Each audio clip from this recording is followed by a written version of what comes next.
بسم اللہ الرحمن الرحیم الحمدللہ رب العالمین والصلاة والسلام علی سید الانبیاء المرسلین سیدنا مولانا محمد وعلی آلہ وصحبہ اجمعین۔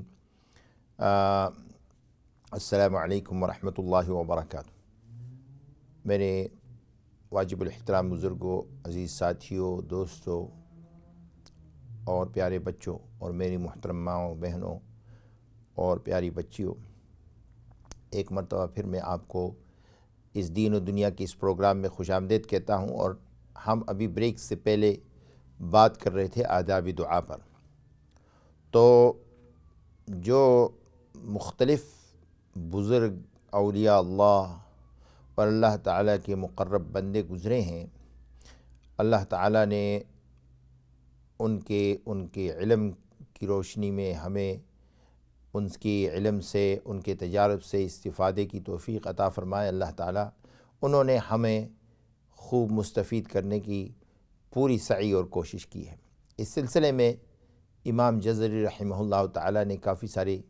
چیزیں ذکر کی ہیں۔ ایک کتاب ہے حسن حسین جس کو بولتے ہیں، اور وہ میں سمجھتا ہوں کہ دعاؤں انہوں نے حضرت امام جزری رحمہ اللہ تعالیٰ نے اس میں دعا جمع کیے ہیں، جو ادعیہ ہے، دعا ہے۔ اس کے علاوہ اور بھی دعائیں ہیں، قرآن اور حدیث کی دعائیں جمع کی گئی ہیں، منزل ہے، یہ ساری چیزیں ہیں، اور ان کو پڑھنا چاہیے ہر روز، ہر صبح شام۔ جو منزل پڑھتی ہے، بلکہ آج کل جو ہے اسے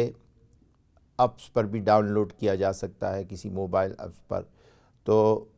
یہ پڑھا کریں ہر روز پابندی کے ساتھ، اس سے بڑا اثر ہوتا ہے۔ دوسری بات یہ ہے کہ جو ادعیہ مسنونہ ہے، رسول اللہ صلی اللہ علیہ وسلم کی دعائیں ہیں، خصوصاً وہ دعائیں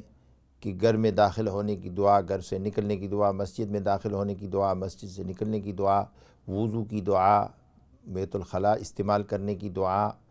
اور اس کے بعد بیت الخلاء سے نکلنے کی دعا، اور اس کے ساتھ ساتھ کھانے کی خود بھی سیکھیں، بچوں کو بھی سکھائیں اور ان کی پابندی کریں۔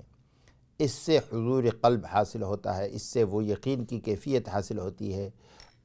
جو اللہ تعالیٰ کے ساتھ انسان کا تعلق پیدا کرتی ہے اور مضبوط کرتی ہے اور قائم کرتی ہے۔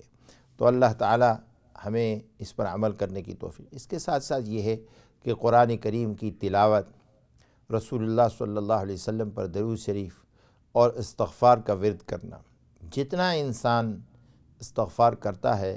اللہ تعالیٰ اتنا ہی اس سے بلاؤں کو ٹال دیتے ہیں، مصیبتوں کو ٹال دیتے ہیں، پریشانیوں کو۔ آج کل تو یہ مصیبت ہے، اگر کسی کو کہا جائے کہ آپ استغفار کریں تو وہ کہتے ہیں آگے سے کہ میں نے کون سا گناہ کیا ہے جو میں استغفار کروں۔ نعوذ باللہ ثم نعوذ باللہ۔ بخاری اور مسلم کی صحیح احادیث ہیں کہ رسول اللہ صلی اللہ علیہ وسلم ایک روایت میں فرماتے ہیں کہ میں 100 مرتبہ ہر روز اللہ تعالیٰ کے سامنے استغفار کرتا ہوں۔ یہ ہمارا ایمان ہے کہ محمد الرسول اللہ صلی اللہ علیہ وسلم اور تمام انبیاء علیہ الصلوۃ والتسلیم معصوم ہوتے ہیں، گناہوں سے پاک ہوتے ہیں، اور اس کے باوجود رسول اللہ صلی اللہ علیہ وسلم استغفار کرتے ہیں۔ اور دوسری حدیث میں 70 مرتبہ کا ذکر آیا ہے، وہ اس لیے کہ اس سے درجات بلند ہوتے ہیں۔ اللہ تعالیٰ اپنے بندے کو دیکھتا ہے کہ میرا بندہ میرا کتنا تابعدار ہے، فرمان بردار ہے، عاجزی کا اظہار کر رہا ہے اور معافی کا طلبگار ہے۔ وہ لوگ جو محض اس دین کو، یہ دونوں کے لیے، ان کے لیے جو متکبر ہیں اور جن کو تکبر کی مصیبت نے آ لیا ہے، ان کے لیے بھی ایک سبق ہے کہ دیکھیں رسول اللہ صلی اللہ علیہ وسلم کی زندگی کیسی پیاری زندگی ہے، اور آپ کا جو طریقہ ہے کتنا پیارا طریقہ ہے۔ استغفار کے ذریعے سے انسان کا تکبر ختم ہو جاتا ہے، دل نرم ہو جاتا ہے، اللہ تعالیٰ کی رحمت نازل ہوتی ہے، انسان اللہ کا قرب نصیب ہوتا ہے۔ آج کل یہ بدقسمتی ہے کہ لوگ جو ہیں مہینے گزر جاتے ہیں، کوئی استغفار، توبہ، اللہ کی یاد نہیں کرتے، تو اللہ کی ذات کا ان کو کیا پتہ ہوگا؟ تو اس لیے اللہ کا یہ دین، محمد رسول اللہ صلی اللہ علیہ وسلم کا دین، یہ ایک بہت بڑی اللہ تعالیٰ کی نعمت ہے۔ تو میں یہ عرض کر رہا تھا کہ استغفار کرنا، اور کافی بزرگوں نے اس کے بارے میں لکھا ہے، اور خود اللہ تعالیٰ کے قرآن کریم میں آیت بھی ہے کہ جب تک یہ انسان استغفار کرتا ہے، اللہ تعالیٰ کی عذاب سے پناہ میں ہوتا ہے۔ سبحان اللہ۔ تو اللہ تعالیٰ ہم سب کو پابندی کے ساتھ استغفار کرنے کی توفیق عطا فرمائے۔ تو امام جزری رحمہ اللہ تعالیٰ، دوسرے علماء نے، ائمہ نے کافی سارے جو ہے آداب میں اور ارکان میں اور شرائط میں دعا کی شرائط ذکر کی ہیں، اور ارکان میں یہ لکھا ہے، اور رکن اس کو کہتے ہیں جس پر کوئی چیز موقوف ہو، جس پر کوئی چیز موقوف ہو، یعنی اس کا دار و مدار ہو اللہ تعالیٰ کے ہاں، اس کی قبولیت کا مدار ہو۔ تو سب سے پہلی چیز تو یہ ہے دعا کے لیے کہ فدعوا اللہ مخلصین لہ الدین، جب دعا کرو اللہ تعالیٰ سے تو اخلاص کے ساتھ، اللہ کی ذات پر یقین رکھتے ہوئے۔ اور دعا کچھ لوگ کرتے ہیں، خود بھی کرتے ہیں، دوسروں کو بھی کہتے ہیں ہمارے لیے دعا کریں، نہ اللہ تعالیٰ سے ان کا جو پورے توجہ کے ساتھ دعا کرنے کا طریقہ معلوم ہوتا ہے، نہ یہ جانتے ہیں، اور نہ جو ہے دعا کے آداب اور اسلوب اور طریقے جانتے ہیں، اور نہ یقین کے ساتھ، نہ اخلاص کے ساتھ۔ ایک واقعہ لکھا ہے کہ حضرت موسیٰ علیہ السلام کہیں جا رہے تھے، راستے میں تو ایک شخص کو دیکھا جو انتہائی عاجزی کے ساتھ اور گڑا گڑا کر کے دعا کر رہا ہے، رو رہا ہے بار بار۔ تو حضرت موسیٰ علیہ السلام نے جب ان کو دیکھا تو بہت متاثر ہوئے ان کی دعا سے، اور کہنے لگے کہ یہ تو اگر ایسا ہوتا تو، اور تعجب کیا کہ ان کی دعا ابھی تک قبول کیسے قبول نہیں ہو رہی ہے، اور ہو سکتا ہے کہ اللہ کے دربار میں یہ بات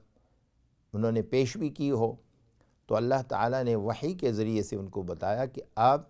اس دعا کرنے والے کو بتا دیجئے کہ یہ اخلاص کے ساتھ دعا کرے، اور اللہ تعالیٰ کی ذات عالی کو ہی خالصتاً اپنے اس میں ذہن میں رکھے کہ اللہ تو ہی میرے مشکلات کو حل کرنے والا ہے، اسباب سے قطع تعلق اختیار کرے دعا میں۔ اسباب تو دنیا کے لیے اسباب لازماً اختیار کیے جاتے ہیں کہ ہم دنیا میں ہیں، لیکن یہ کہ اسباب پر تکیہ کر کے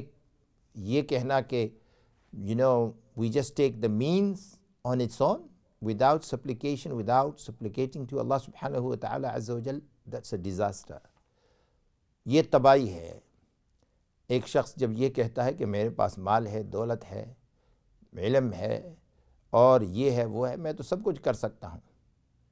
اور نہ اس میں اللہ کا ذکر کرتا ہے، نہ اللہ کی منشا کا ذکر کرتا ہے، اللہ تعالیٰ برکت ہٹا دیتے ہیں اور ہو نہیں پاتا، اور اگر ہوتا بھی ہے تو اس میں ہزار مصیبتیں اور تکلیفیں ہوتی ہیں۔ دوسری بات جو علماء نے لکھی ہے وہ یہ ہے کہ انسان حضور قلب کے ساتھ دعا کرے۔ کیا مطلب؟ کہ حدیث میں آتا ہے کہ رسول اللہ صلی اللہ علیہ وسلم فرماتے ہیں کہ ان اللہ سبحانہ لا یجیب دعاء عبد من قلب ساہن ولا من قلب لاہن، کہ اللہ تعالی غافل قلب سے، ایک انسان دل غافل ہو یا دل کسی اور چیز میں لگا ہوا ہے، لاہن یعنی لہو و لعب کی طرف متوجہ ہے اور دعا کر رہا ہے کہ اللہ تو کر دے۔ اس کی مثال ایسی ہے کہ بعض لوگ دعا کرتے ہیں، کرتے کچھ اور ہیں، اور دعا میں ہاتھ اٹھائے ہوئے ہیں۔ یہ حقیقت میں دعا نہیں بلکہ دعا اللہ تعالیٰ سے مانگنے کے ساتھ ایک جوک ہے، ایک مذاق ہے، ایک اللہ تعالیٰ کی ناراضگی کی سبب بنتی ہے ایسی دعا۔ تو اس لیے دعا جو ہے توجہ کے ساتھ مانگنی چاہیے اللہ کے حضور۔ ہم نے دیکھا ہے کہ کئی لوگ ائمہ حضرات کے ساتھ، چونکہ ائمہ حضرات بھی چپ ہوتے ہیں تو لوگ بھی پیچھے ویسے کوئی کیا کر رہا ہے، کوئی داڑھی میں ہاتھ مار رہا ہے، کوئی کیا کر رہا ہے، کوئی کیا کر رہا ہے، کوئی متوجہ نہیں ہوتا۔ تو دعا کے آداب میں یہ ہے کہ آپ اس یقین کے ساتھ اللہ تعالیٰ سے دعا کریں کہ اللہ تعالیٰ کے حضور آپ لوگ اپنی حاجات پیش کر رہے ہیں۔ دنیا میں اگر کسی کے ساتھ آپ کا کوئی معاملہ ہوتا تو آپ کیا کرتے؟ آپ جا کر کے ان کی چاپلوسیاں کرتے، ان کی منتیں سماجتے کرتے، ان کے سامنے بڑے، یا کسی دنیا کے چھوٹے موٹے حاکم کے پاس جو ہے انسان چلا جاتا ہے، کتنا وہ یہ اللہ تعالیٰ کی ذات ہے، خالق و مالک و رازق، اور اس کے سامنے جو ہے بے دل ہو کر کے انسان مانگے تو اللہ تعالیٰ سے کیسے جو ہے وہ کر سکے؟ یہ تو اللہ کا کرم ہے، احسان ہے، پھر بھی اللہ تعالیٰ معاف فرما دیتے ہیں، اس لیے کہ وہ غفور الرحیم ہے۔ اس کی رحمت جو ہے وہ ہر چیز پر غالب ہے، لیکن یہ کہ دعاؤں کے لیے علماء کرام نے، بزرگان دین نے، اولیاء اللہ نے، صوفیاء کرام نے یہ ارکان ذکر کیے ہیں۔ دوسری بات یہ کہ جیسے حدیث میں آیا کہ ادعوا اللہ وانتم موقنون بالاجابہ، جب تم دعا کرو اللہ تعالیٰ سے تو اس بات کا یقین رکھو کہ اللہ تعالیٰ قبول فرمائیں گے۔ اب بعض لوگ کہتے ہیں جی ہم تو 10 سال ہو گئے دعا مانگ رہے ہیں، قبول ہی نہیں ہوتی۔ نہیں، استغفر اللہ، ایسا نہیں کرنا چاہیے، کہنا چاہیے۔ حدیث سے یہ ثابت ہے کہ اللہ تعالیٰ ایمان والوں کی دعا قبول فرماتے ہیں۔ اب اگر اس میں حکمت ہے کہ ان کے دعا کی قبولیت اور اس کا ثمرہ جلدی ظاہر ہو جائے تو وہ ہو جاتا ہے، اور اگر اس کو اللہ تعالیٰ ان کے اعمال میں آخرت کے لیے جمع کر دے تو یہ بھی ہو سکتا ہے۔ اس لیے یہ کہنا کہ جی مایوسی میں آتا ہے کہ ہماری دعائیں قبول نہیں ہوتی، اللہ تعالیٰ سے مایوس ہونا یہ جو ہے کفر کی علامت ہے۔ اس لیے اللہ تعالیٰ لا تقنطوا من رحمت اللہ، اللہ تعالیٰ فرماتے ہیں کہ تم اللہ کی رحمت سے مایوس نہ ہو، اللہ تعالیٰ بہت ہی عظیم ہیں، مہربان ہیں، کرم کرنے والے ہیں۔ تو 3 چیزیں ہیں، ایک اخلاص، دوسرا یہ کہ حضور قلب حاضر ہو جب دعا کریں، اور تیسرا یہ کہ یقین کے ساتھ کریں کہ اللہ تعالیٰ انشاءاللہ اس کو قبول فرمائیں گے۔ لیکن یہ بات یاد رکھیں، آگے بتاؤں گا کہ جائز چیزوں کے لیے دعا کرنا، ناجائز کے لیے نہیں، ناجائز کے لیے دعا کرنا حرام ہے، اس کا فائدہ بھی نہیں، نقصان ہے۔ اس کے علاوہ یہ ہے کہ علماء کرام نے، اہل اللہ نے، صوفیاء نے قرآن کریم اور احادیث رسول اللہ صلی اللہ علیہ وسلم کی روشنی میں شرائط دعا ذکر کی ہے کہ دعا کی شرائط کیا ہے، اور شرائط وہ ہوتی ہیں کہ ان پر بھی دعا تو موقوف ہوتی ہیں، لیکن وہ داخلی دعا نہیں ہوتی، دعا سے باہر ہوتی ہیں۔ تو اس لیے سب سے پہلی چیز تو یہ ہے کہ کھانے پینے میں، لباس میں، کمائی میں، اور ایسے جو ہے حرام کاموں میں، یہ جو ہے اس سے بچنا یہ ضروری ہے قبولیت کے لیے۔ اس لیے کہ حدیث میں آتا ہے، رسول اللہ صلی اللہ علیہ وسلم ارشاد فرماتے ہیں کہ ایک شخص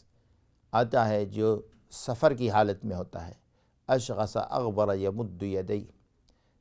اور غبار آلود ہوتا ہے اور اپنے ہاتھ اٹھاتا ہے اور یہ کہتا ہے کہ یا ربی یا ربی، اللہ میری یہ دعا قبول کر، یہ دعا قبول کر۔ اور آپ نے فرمایا وَمَطْعَمُهُ حرام وَمَشْرَبُهُ حرام وَمَلْبَسُهُ حرام وَغُذِيَ بِالْحَرام فَأَنَّى يُسْتَجَابُ لَهُ، اور یا یہ ہے کہ فَأَنَّى يُسْتَجَابُ لِذَلِكَ، کہ وہ دعا کرتا ہے اور یہ کہتا ہے کہ اللہ میرے یہ دعا ہے، یہ ہے، اور اس کا کھانا حرام کا، پینا حرام کا، لباس اس کی حرام کی کمائی کی، اور کھایا اس نے حرام، تو کیسے اللہ تعالیٰ اس کی دعا قبول فرمائیں گے؟ حرام خواہ وہ رشوت ہو، خواہ وہ دھوکہ دہی ہو، خواہ وہ کسی کا مال غصب کیا ہو، خواہ وہ چوری ہو، خواہ کتنے طریقے ہیں، یا غلط کاموں کے ذریعے سے دوسرے انسانوں کی کمزوریوں کو وہ اس کو جو ہے ابیوز کر کے اس کے ذریعے سے مال کمایا ہو، اور دوسرے یہ کہ دھوکے اور جھوٹ کے ذریعے سے، اللہ تعالی ہم سب کی حفاظت فرمائے۔ حلال تھوڑا ہو اس میں بھی اللہ تعالیٰ کی طرف سے برکت آتی ہے، اور حلال تھوڑا ہو تو اس میں دوام ہوتا ہے، عرصہ دراز تک اللہ تعالیٰ اس میں برکت عطا فرماتے ہیں، اور اس میں خیر ہوتا ہے۔ اس کی حلال کی وجہ سے انسان مصیبتوں سے بچتا ہے، حرام کی وجہ سے مصیبتیں آتی ہیں، پریشانیاں آتی ہیں، تکلیفیں آتی ہیں۔ اللہ تعالیٰ ہم سب کی حفاظت فرمائے۔ اور دوسری جو شرط لکھی ہے علماء کرام نے دعا کی قبولیت کے لیے، فرمایا کہ پاکیزگی ہو، یعنی نجاست سے، خواہ وہ حقیقی ہو یا حکمی ہو، بدن پر ہو، کپڑے پر ہو، یا انسان غسل کی ضرورت ہے، وضو کی ضرورت ہے، تو یہ ساری چیزیں ان کو پورا کیا ہو، پاک ہو، صاف ہو۔ ایک تو یہ ہے کہ ایسی دعائیں ہیں جو انسان ہر وقت اللہ تعالیٰ کو پکارے۔ اب دعا انسان کو تکلیف ہوتی ہے تو کہتا ہے کہ یا اللہ تو مجھے معاف کر دے، یہ بھی دعا ہے۔ یا اللہ میری تکلیف کو دور کر دے۔ یا جو ہے گھر میں داخل ہو رہا ہے،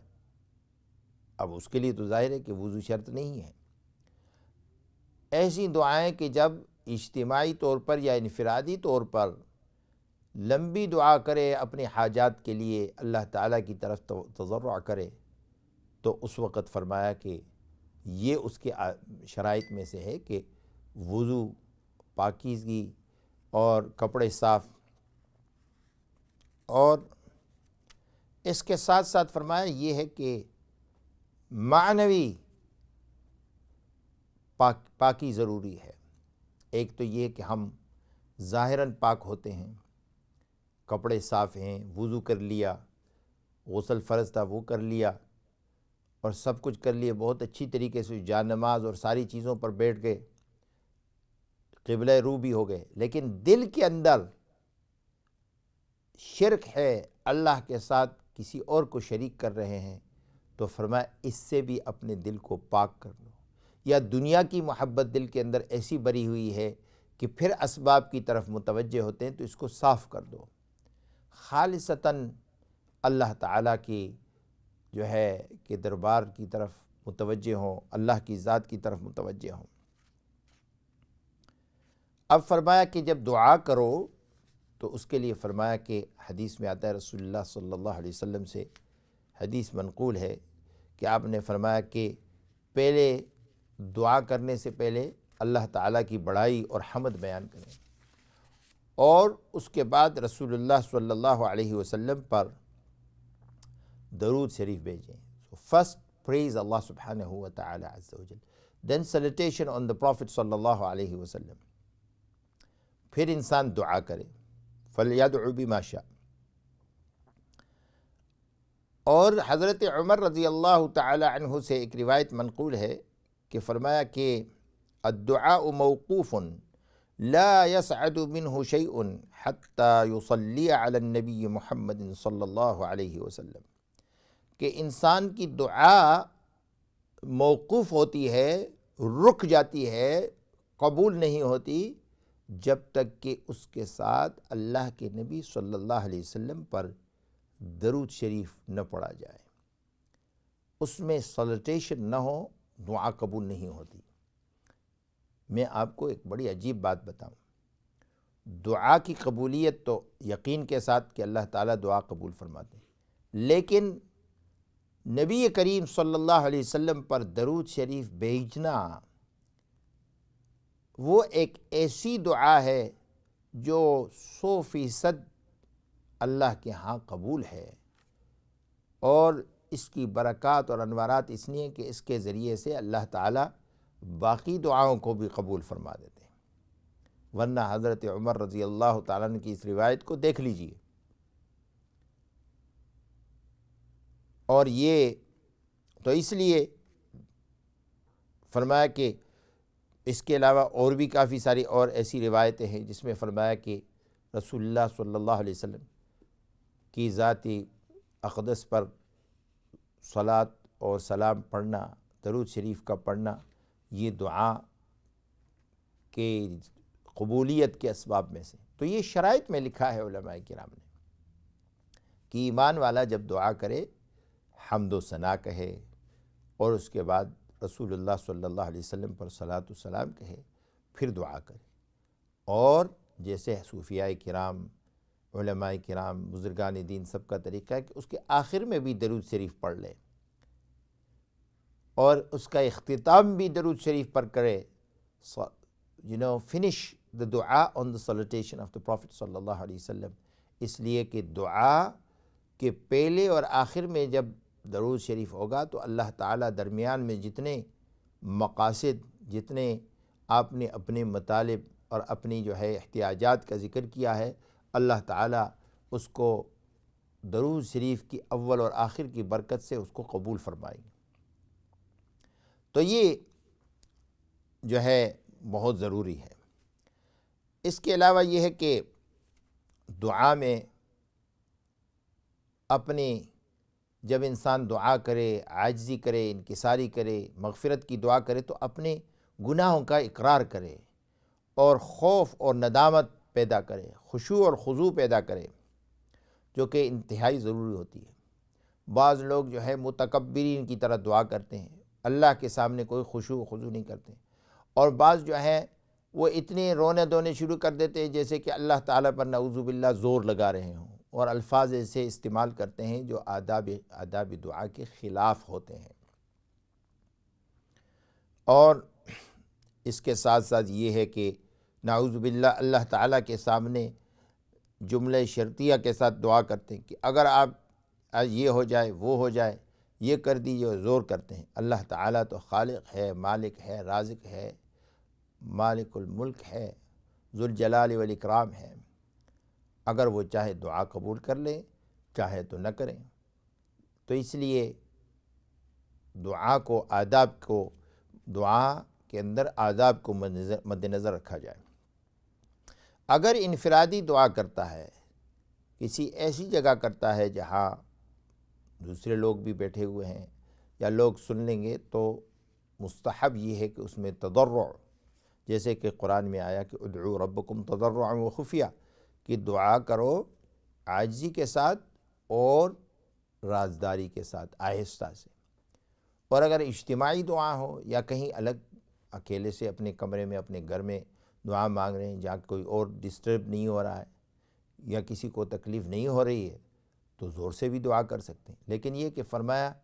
تضرع اور خفیہ، ایک حدیث میں ہے کہ یہ بلند آواز دعا کرنے سے 70 مرتبہ، اور علماء کرام نے لکھا ہے کہ یہ 70 مرتبہ کی افضلیت اور فضیلت اس لیے ہے کہ اس دعا میں جو یہ اپنے لیے انفرادی طور پر مانگ رہے ہیں، عموماً کسی ایسی جگہ مسجد میں یا کسی ایسی جگہ پر مانگ رہے ہیں وہاں، تاکہ دوسروں کے اوپر یہ ظاہر نہ ہو کہ آپ اپنی جو عاجزی ہے، انکساری ہے، اس کو دوسروں پر ظاہر نہ کریں. اور اللہ کے ساتھ جو انسان کا تعلق ہے وہ اور بھی زیادہ اس میں اخلاص آتا ہے جب اس کا اظہار انسان دوسرے بندوں کے سامنے نہیں کرتا.